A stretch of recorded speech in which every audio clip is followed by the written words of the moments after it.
Հորիզոնն աշխատում է արտակարգ ռեժիմով բարև ձեզ։ Ժամը 20-ն է, իսկ դա նշանակում է, որ այս պահին փակվում են Հայաստանի բոլոր ընտրատեղամասերը եւ քվեարկության փուլը ավարտվում է։ Հիշեցնենք, որ խորհրդարանական ընտրություններին մասնակցում է 18 քաղաքական ուժ, որից 16-ը կուսակցություն է, 2-ը դաշինք։ Ես առաջարկում եմ տեղափոխվել Գյումրիի շանթի մեր գործընկերները այսօր եւս աշխատում են արտակարգ ռեժիմով։ Մենք կրկին ուղիղ կապով միանում ենք նրանց եւ Գյումրիի տաղավարում աշխատում է Լուսինե Հայրապետյանը, Լուսինե, խոսքը քեզ, ինչ է կատարվում այդտեղ։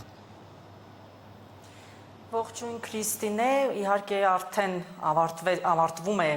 քվեարկությունը, ժամը ուղիղ 20-ն է եւ ժամը 20-ին, ինչպես եւ ընդունված կարգն է, փակվելու են բոլոր ընտրատեղամասեր, իհարկե սա չի նշանակում, որ նրանք, ովքեր այս պահին կգտնվեն ընտրատեղամասի ներսում, քվեարկելու հնարավորություն չեն ունենա, նրանք բոլորը կարող են քվեարկել եւ նշեմ, որ այսօր Շիրակի մարզում բացվել էր 220 ընտրատեղամաս, որից 82-ը գործում էր Գյումրիում, բավական ակտիվ էր նաեւ մասնակցությունը, մասնավորապես Շիրակի մարզում, եթե համեմատելու լինենք նախորդ ընտրությունների հետ, ապա միանշանակ է, որ մասնակցության ցուցանիշները բարձր են, իհարկե ժամը 20-ին մասնակցության նոր ցուցանիշներ են ամփոփելու ընտրատարածքային ընտրական հանձնաժողովները, բայց ժամը 17-ի տվյալներով արդեն իսկ երևում էր այդ ակտիվությունը, ընդ որում Շիրակի մարզում ամենաակտիվը Անի եւ Արթիկի տարածաշրջանի ընտրողներն են եղել, ժամը 17-ի տվյալները նորից նշեմ 51.6% նրանց քվեարկել եւ ընդհանուր Շիրակի մարզում 96,078 ընտրող էր իր քաղաքացիական պարտքը կատարել, ինչը կազմում է ամբողջ մարզի ընտրողների 45.85%-ը։ Այժմ մենք հնարավորություն ունենք միանալու իմ գործընկեր Մարինե Դերբինյանին, նա աշխատում է 31 կոտորակ 15 տեղամասում եւ տեսնենք, թե արդյոք փակվել է այդ տեղամասը եւ ինչպիսի իրավիճակ է այնտեղ։ Մարինե, դու եթերում ես, կխնդրեմ ներկայացնել, թե արդյոք կան մարդիկ ժամը 20-ից հետո, ովքեր դեռ ընտրատեղամասում են եւ որոնց թույլատրվում է կատարել իրենց քաղաքացիական պարտքը։ Շնորհակալություն Լուսինե, ես ասեմ, որ մենք գտնվում ենք Գյումրիի մուժ թաղամասում տեղակայված 31-15 ընտրական տեղամասում, որտեղ պատասխանելով քո հարցին պիտի ասեմ, որ քվեարկությունից վայրկյաններ առաջ վերջին ընտրող ինչքան էլ ցանկալի էր որ լիներ չեղավ եւ այս պահին ընտրատեղամասում փակվելուց հետո ոչ մի ընտրող չկա, որ սպասի իր քվեարկելու հերթին։ Ես պիտի ասեմ, որ այստեղ բավականին ակտիվ քվեարկություն է եղել օրվա ընթացքում, գրանցված 1726 ընտրողից քվեարկությանը մասնակցել է 979 ընտրող, մնացած գործընթացների մասին զրուցակիցս արդեն կպատմի, այս պահին իմ զրուցակիցը 31-15 ընտրական տեղամասի նախագահ Նարինե Հարությունյանն է, Տիկին Հարությունյան, բառացիորեն վայրկյաններ առաջ փակվեց նաև այս տեղամասը, ինչպես հանրապետության բոլոր ընտրատեղամասերը եւ նախքան փակման գործընթացին անցնելը պիտի խնդրեմ ներկայացնեք, ամփոփ տեսքով ներկայացնենք, թե ընտրական օրը ինչպես անցավ այս տեղամասում։ Նախ բարև ձեզ, դուք գտնվում եք 31-15 ընտրատեղամասում։ Ընտրությունները անցել են բավականին բարձր մակարդակով, բարձր կարգապահությամբ, առանձնապես մեծ շեղումներ չեն եղել, ընտրողների հոսքը բավականին ակտիվ է եղել, այսքանը միայն դեռ կարող եմ ասել։ Քվեարկության օրվա ընթացքում խախտումներ, ինչ-որ դիտողություններ եւ վստահված անձանցից եւ դիտորդներից եղել են ահազանգիր ընդհանուր առմամբ, թեկուզ փոքր խախտումների մասին է նաեւ խոսքը, որովհետեւ մյուս բոլոր ընտրական տեղամասերում տեխնիկական բնույթի խնդիրներ ամեն դեպքում եղել են, ձեր տեղամասում նման դեպքեր գրանցվել են։ Մեր տեղամասում տեխնիկական բնույթի խնդիրներ չեն եղել, ունեցել ենք մի հատ դրացուցիչ ցուցակում գրանցված քվեարկող, չէ, մեր տեղամասում ոչ մի անկարգություն չի եղել, իհարկե այդպես փոքրիկ բանավեճեր է, որտեղ չի լինում, որտեղ աշխատանք այնտեղ թերություն, իհարկե դա գրանցելու չէ, դա մեծ տոկոս չի կազմում, ընդհանուր առմամբ ես շնորհակալ եմ։ Իմ հանձնաժողովից, ասեք։ Շատ լավ, այժմ խոսենք փակման գործընթացի մասին, այս պահից արդեն ընտրական տեղամասի դռները փակ են եւ ինչ գործընթաց է այստեղ հաջորդելու։ Այս պահին ընտրական տեղամասի դռները փակելուց հետո առաջին հերթին ես հավաքելու եմ մեր հանձնաժողովի անդամների անհատական կնիքները, երկրորդ իմ քայլը լինելու է փակել քվեախցի փականը, հետո արդեն ինչպես Այո, քվեատուփի փականը, հետո արդեն կանցնենք մեր հերթական գործընթացին, կհավաքվեն քվեաթերթիկները, չօգտագործված, որոնք կտեղավորվեն մեծ պարկում եւ այս բոլորից հետո արդեն մենք կանցնենք մեր հաշվարկին։ Շնորհակալություն, Լուսինե, ես տեղեկացնեմ, որ արդեն ներկայացրեցինք, որ ընտրական տեղամասը այս պահից փակ է, բայց ընտրական գործընթացները դեռ շարունակվում են, առաջիկա ժամերի ընթացքում բոլոր ընտրական տեղամասերը անցնելու են քվեարկության արդյունքների ամփոփմանը եւ ես որպես վերջին տվյալ ուզում եմ ներկայացնել, որ այսօրվա ընթացքում Շիրակի մարզում գործում էին 220 ընտրական տեղամասեր, որից 82-ը գտնվում էր Գյումրիում։ Լուսինե։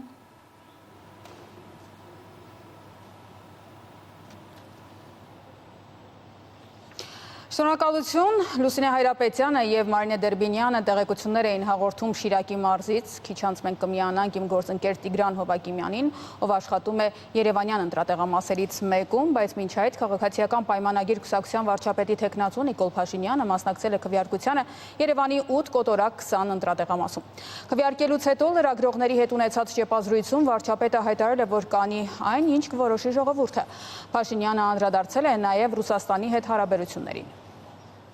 Նախ առաջինի երկրորդի հարց չի, Մոսկվայել եմ մեկնելու, Վաշինգտոնել եմ մեկնելու, Բրյուսել եմ մեկնելու, Փարիզել եմ մեկնելու, Թբիլիսիել եմ մեկնելու, ասել եմ նաև, որ հույս ունեմ, որ նաև հնարավորություն կունենամ մասնակցելու եվրոպական քաղաքական համայնքի գագաթաժողովին Բաքվում եւ մենք պատրաստվում ենք լիարժեք միջազգային հարաբերությունները զարգացնել Մոսկվայում։ Միստր Փաշինյան։ Ես լարվածություն չեմ տեսնում, դա արհեստական լարվածություն է, Ռուսաստանի հետ մեր հարաբերությունները ունեն ինստիտուցիոնալ խորք եւ հենված են փոխադարձ հարգանքի վրա, ընտրական Հայաստանում գործող որոշ ուժեր իրենք գործում են լարվածություններ ստեղծել Հայաստան-Ռուսաստան հարաբերություններում,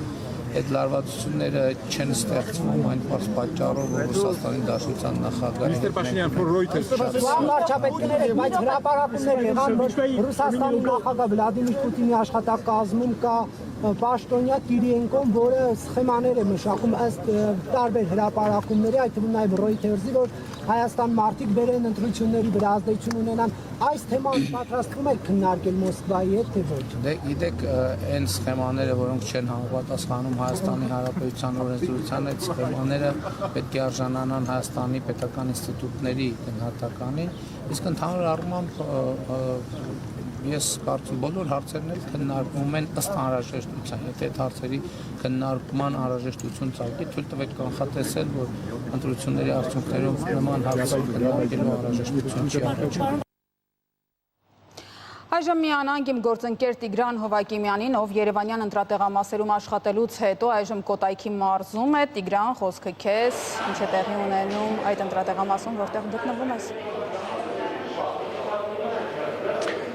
Քրիստինե, մենք գտնվում ենք Կոտայքի մարզի Զովունիում, որտեղ այսօրվա ընթացքում գործել են 3 տեղամասեր։ Մենք տեղամասերից մեկում ենք 27 կոտորակ 09։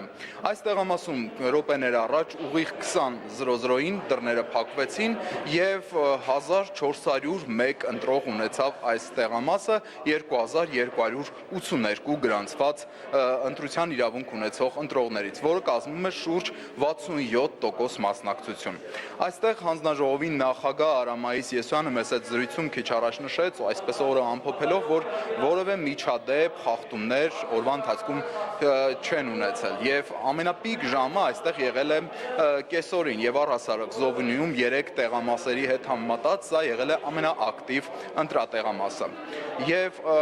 հաշմանդամություն ունեցողների համար այս տարածքը նույնպես շատ հարմար է եղել, սա մշակույթի տունն է եւ տարբեր կողմերից ունի թեքահարթակներ։ Այստեղ քվեատուփերը պատուաններին հակառակ են դրված պատի կողմը, որպեսզի թափանցելիություն չլինի։ 20 հոգի այստեղ ունեցել է օգնություն ունեցողի կարիք եւ ուղեկցողները ըստ կարգի գրանցվել են եւ օգնել, որպեսզի այդ 20 հոգին կատարի իր ընտրությունն։ Քրիստինե, նշեմ, որ հիմա հանձնաժողովի անդամներից բացի եւ մեզնից բացի այստեղ գտնվում են 9 վստահված անձիկ, ովքեր մնալու են մինչև վերջ եւ մասնակցեն քվեաթերթիկների հաշվարկի գործընթացին։ Նշեմ, որ հանրապետության բոլոր տեղամասերը 20:00-ին փակվել են եւ այս րոպեներից արդեն հանրապետությունում մեկնարկել է ձայների հաշվարկի գործընթացը։ Այստեղ նաև ակտիվ է եղել միջազգային դիտորդների ներկայությունը, բայց զանգվածային լրատվամիջոցներից միայն մենք ենք այս տեղամաս եկել։ Քրիստինե, կշարունակենք հետևել այս տեղամասում տեղի ունեցող ընթացակարգով նախատեսված ձայների հաշվարկի գործընթացին եւ անհրաժեշտության դեպքում նորից կունենանք ուղիղ կապ։ Շնորհակալություն Տիգրան, հիշեցնեմ, Տիգրան Հովակիմյանը գտնվում էր Զովունիում, այժմ տեղափոխվենք կենտրոնական ընտրական հանձնաժողով, որտեղ էլ աշխատում է իմ գործընկեր Գոհար Սարգսյանը։ Գոհար, ինչ է կատարվում այս պահին կենտրոնական ընտրական հանձնաժողովում։ Բարի երեկո, Քրիստինե, ընտրություններն արդեն ավարտվել են, իսկ մենք կենտրոնական ընտրական հանձնաժողովում հիմա կփորձենք ամփոփել ընտրական օրը։ Իմ զրուցակիցն է ԿԸՀ քարտուղար Արմեն Սմբատյանը, պարոն Սմբատյան, ողջույն։ Դուք, այսպես ասած, հաղթահարել եք ձեր աշխատանքային գործունեության ընթացքում ազգային ժողովի 5 ընտրություն։ Հիմա բնականաբար ունեք արդեն ինստիտուցիոնալ հիշողություն։ Եկեք համեմատություն տանենք նախորդ ընտրությունների հետ, ինչ տարբերություն կա, ինչ առաջընթաց եք տեսնում եւ բնականաբար խոսենք նաեւ հիասթափությունների մասին, ինչ հիասթափություններ ունեք, այսինքն կանխատեսել եք այլ կերպ, բայց ստացվեց ինչպես միշտ, խնդրեմ։ Նախ ոչ թե ընտրություններն են ավարտվել, այլ քվեարկությունը։ Ընտրությունները դեռ չեն ավարտվել, որովհետեւ ընտրությունները դեռ պետք է ամփոփվեն։ Այո, սա իմ 5-րդ ազգային ժողովի ընտրություններն են։ Մի քիչ դժվար է սկսել հիասթափություններից։ Ավելի շատ էր տեխնիկական խնդիրները, խոտանային խնդիրները, քան սպասում էինք մենք, քան դա էր երևի։ Տեղամասային ընտրական հանձնաժողովների ձևավորման հետ կապված խնդիրներ ունեցանք, որովհետև կային թափուր տեղեր, մինչև անգամ այսօր քվեարկության օրը կային հանձնաժողովներ տեղամասային, որ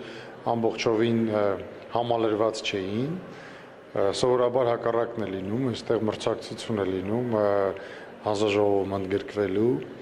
եւ տեղամասային ընտրական հանձնաժողովների աշխատանքում կային այնպիսի թերացումներ, որ ինձ համար ոչ թե սպասելի չէր, այլ ցավոտ էր, լավ չէր, բայց մենք ավարտեցինք քվեարկությունը եւ կարծում եմ, որ այդ թերությունները ընտրությունների արդյունքների վրա ազդեցություն չեն ունենա, դրանք ուղղակի փոքր խոտաններ են, կազմակերպչական, որոնք որ մեզ դաս են տալիս, թե ել ինչի վրա ուշադրություն դարձնենք հաջորդիվ տեղամասային ընտրական հանձնաժողովներին ուսուցանելիս կամ գուցե տեղամասային ընտրական հանձնաժողովների ձևավորման օրենսդրական փոփոխության կարիք կա, ամեն դեպքում պետք է բոլոր դասերը հաշվի առնել, հա, եւ ընտրությունները նաեւ դրա մասին են, եւ դրա համար, ինչպես ես այսօր ասել եմ մի քանի անգամ, ամեն ազգային ժողովի ընտրություններից հետո կենտրոնական ընտրական հանձնաժողովը որպես ինստիտուտ սկսում է պատրաստվել հաջորդ ազգային ժողովի ընտրություններին եւ հենց առաջի պատրաստությունը բացթողումների հիման վրա է։ Պարոն Սմբատյան, ժամը 17:00-ի տվյալները հրապարակվեցին ընտրողների թվի վերաբերյալ, իհարկե դեռ պատկերը կփոխվի, որովհետև վերջնական արդյունքը չունենք, բայց այս պահի դրությամբ ինչպես կգնահատեք մասնակիցների թվի մեծությունը եւ ընդհանրապես նրանց ակտիվությունը։ Ժամը 17:00-ի թիվը, որ տվեցինք 18:00-ին, որովհետև օրենքով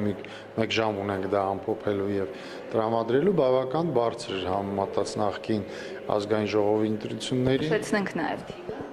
48.9 կարծեմ 10-րդական մասնակցություն է, այսինքն 49%-ից քիչ պակաս, դա 2021-ի ազգային ժողովի ընտրությունների գրեթե տոկոսն է ընդհանուր մասնակցության եւ նաեւ բացարձակ արժեքով եւս բավական բարձր է, հա, այսինքն ընտրողների հենց քվեարկողների քանակով։ Սա խոսում է այն մասին, որ հասարակությունը անտարբեր չէ, որը որ լավ է, խոսում է նաեւ ժողովրդավարության մասին, խոսում է նաեւ այն մասին, որ ընտրողը հավատում է ընտրության արդյունքին, հավատում է, որ ինքն է որոշում, որից ձայնը կարևոր է, ինչպես որ մենք անդադ փորձում ենք սովորեցնել, փորձում ենք ռոպագանդել։ Ինչպես դուք նաև նշեցիք, ինչպես է քվեն դառնում մանդատ, չէ՞։ Այդպիսի արտահայտություն այցիկ ասուլիսի ժամանակ։ Այո, մենք այս անգամ նաև այդպիսի ուսուցում ենք ունեցել եւ տեսահոլովակի տեսքով եւ տարբեր հանդիպումներում եւ առանձին ուղակի թեկուզ ռիլների միջոցով բարձաբանել, թե ինչպես է քվեն դառնում մանդատ, հա, որովհետեւ մարդը սկսում է հասկանալ, սկսում է հավատալ, սկսում է վստահել, կոտրվում է անտարբերությունը, բարձրացնում է մասնակցության մոտիվացիան։ Պարոն Սմբատյան, մամուլում հայտարարություններ, հրապարակումներ եղան նաև ընտրախախտումների վերաբերյալ, վստահաբար դուք եւս տեղյակ եք դրանց մասին, ինչ հետևանքներ կարող են ունենալ եւ ձեր կողմից արձագանքը ինչպեսին պետք է լինի։ Ցանկացած թերություն, ես սովորաբար թերություն եմ անվանում դա, որովհետև առաջացքից, քանի դեռ մենք խորապես չենք քննել, ընտրախախտում անվանել մի քիչ դժվար է, բայց անգամ եթե եղած կլինեն ընտրախախտումներ, մենք ամեն մի խնդրի վերաբերյալ առանձին որոշում կունենանք, առանձին դիրքորոշում, առանձին պարզաբանում, ընտրությունների արդյունքները ամփոփելուց ամեն ինչ պետք է հաշվի առնել, հա, ամեն տեղի ունեցած անշուշտ։ Եվ հաշվի առնել ինչ է նշանակում։ Նշանակում է, որ ինչպիսի ազդեցություն կարող էր ունենալ կամ ինչպիսի ազդեցություն ունի այն ընտրությունների արդյունքների վրա։ Դա է կարևոր հասկանալ, հա, թե արդյոք դրա պատճառով ընտրությունների արդյունքը վնասվել է։ Որովհետև անթերի ընտրություններ աշխարհում ոչ մի տեղ չկան։ Ընտրությունները դրանք ամենամեծ միջոցառումներն են, որ պետությունը կազմակերպում է։ Ընդ որում ընտրությունները չի կազմակերպում կենտրոնական ընտրական հանձնաժողովի 7 հոգանոց կազմով։ Ամբողջ պետական համակարգը, ամբողջ 20,000-անոց հանձնաժողովների համակարգը, որի մեծ մասը ընդ որում նշանակվում է քաղաքական ուժերի կողմից, ոչ ազգային ժողով, ոչ կենտրոնական ընտրական հանձնաժողովի կողմից, մենք հազիվ հասցնում ենք նրանց ուսուցանենք, այն էլ մի մասին կամ մի մասը ուսուցանելուց հետո փոխվում են, ինքնաբացարկ են հայտնում եւ նրանց տեղը այլ հանձնաժողովի անդամներ են նշանակվում եւ